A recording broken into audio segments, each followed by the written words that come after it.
सुबह की हल्की धूप धीरे धीरे उस सुनसान सड़क पर फैल रही थी, लेकिन उस रोशनी में भी कोई सुकून नहीं था, बल्कि एक अजीब सी बेचैनी छुपी हुई थी। ऐसा लग रहा था जैसे सूरज भी पूरी तरह उगने से पहले किसी अनजानी ताकत से डर रहा हो और बस आधा ही बाहर आया हो। हवा अब भी भारी थी, लेकिन उसमें अब रात जैसा ठंडा डर नहीं था, बल्कि एक खालीपन था, ऐसा खालीपन जो किसी भी आवाज को निगल सकता था। चारों तरफ सन्नाटा इतना गहरा था कि अपनी ही सांसों की आवाज भी अजीब लग रही थी, जैसे वो उनकी नहीं बल्कि किसी और की हो।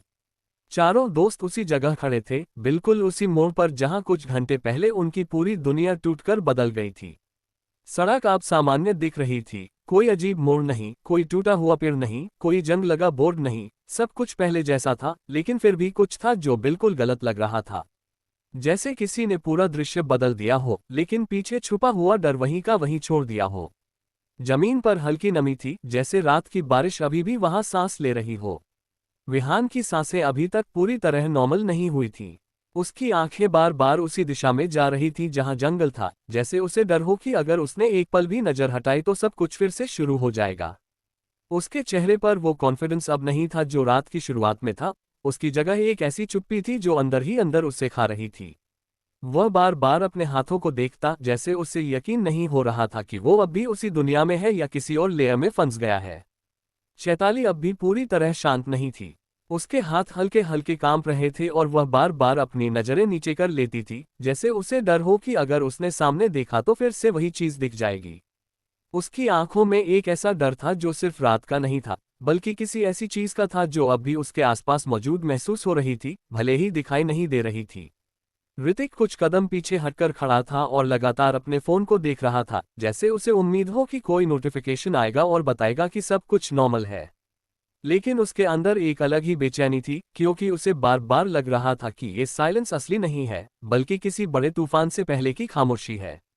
ईशा सबसे ज्यादा टूटी हुई लग रही थी।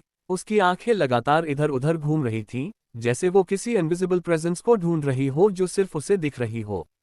उनके सामने एसयूवी खड़ी थी, बिल्कुल वैसे ही जैसे वो उसे छोड़कर जंगल में गए थे, लेकिन अब उसमें वो वार्मथ नहीं थी। वह बस एक धातु का ढांचा लग रही थी, जैसे किसी अधूरी कहानी का विटनेस हो।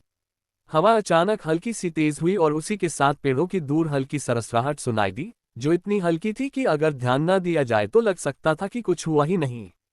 लेकिन उसी पल चारों की नजरें एक साथ मिलीं। बिना कुछ बोले ही सब समझ गए कि ये खत्म नहीं हुआ है।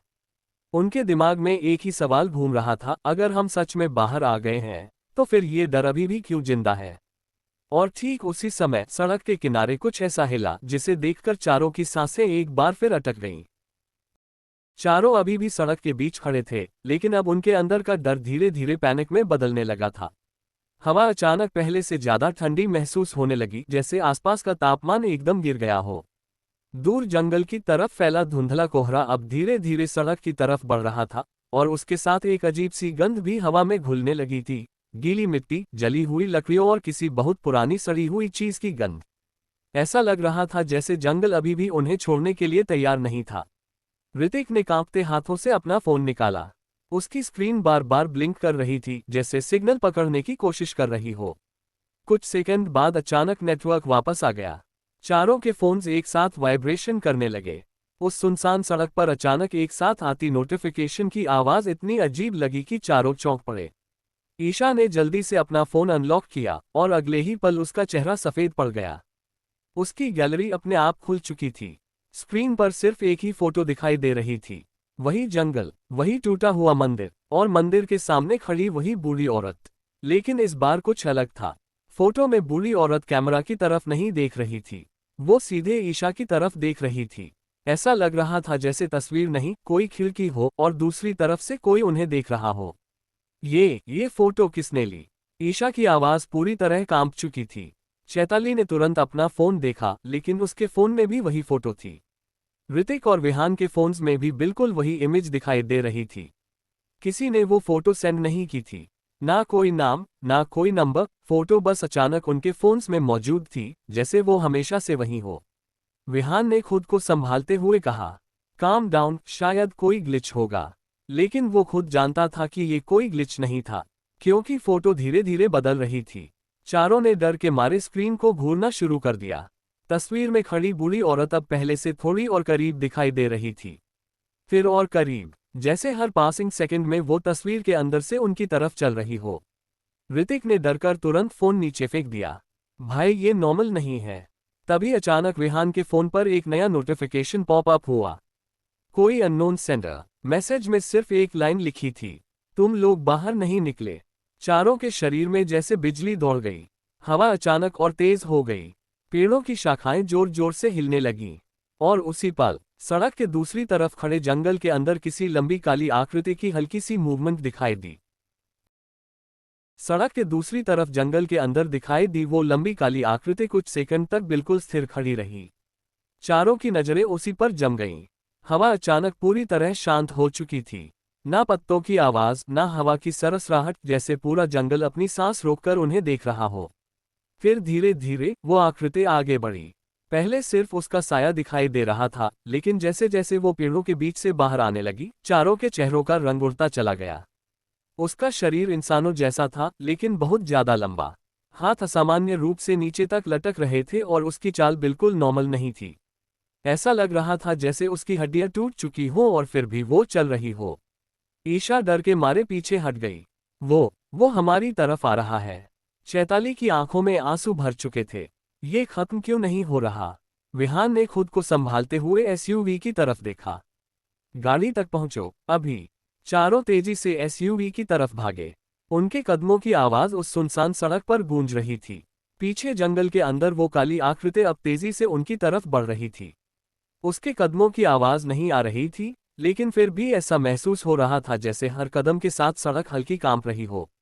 ऋतिक सबसे पहले एसयूवी तक पहुंचा और उसने जल्दी से दरवाजा खोला। जल्दी अंदर बैठो। चारों जैसे ही अंदर बैठे, विहान ने तुरंत इग्निशन में की घुमाई। लेकिन कुछ नहीं हुआ। इंजन बिल्कुल डेड था। नहीं नहीं, अभी नहीं। विहान की आवाज कांपने लगी। उसने दोबारा कोशिश की। इस बार एसयूवी के डैशबोर्ड की सारी लाइट्स अचानक अपने आप ऑन हो गईं। लेकिन इंजन फिर भी स्टार्ट नहीं हुआ। और तभी एसयूवी के रेडियो से अचानक बहुत तेज स्टैटिक नॉइस आने लगा। खर्र। चारों डरकर रेडियो की तरफ देखने लगे। स्टैटिक के बीच धीरे धीरे किसी औरत की टूटी हुई आवाज सुनाई देने लगी। मत रुको। फिर अचानक आवाज बदल गई। अब वो बूढ़ी औरत की आवाज थी। वो तुम्हें देख चुका है। अगले ही पल रेडियो अपने आप बंद हो गया। और उसी समय एसयूवी की विंडशील्ड पर बाहर से किसी ने धीरे से हाथ रखा। चारों की सांसें अटक गईं। वो हाथ इंसान का नहीं था। पूरा काला, जला हुआ और उंगलियां असामान्य रूप से लंबी। ईशा जोर से चीख पड़ी, क्योंकि विंडशील्ड के ठीक बाहर वही लंबी काली आकृति खड़ी थी।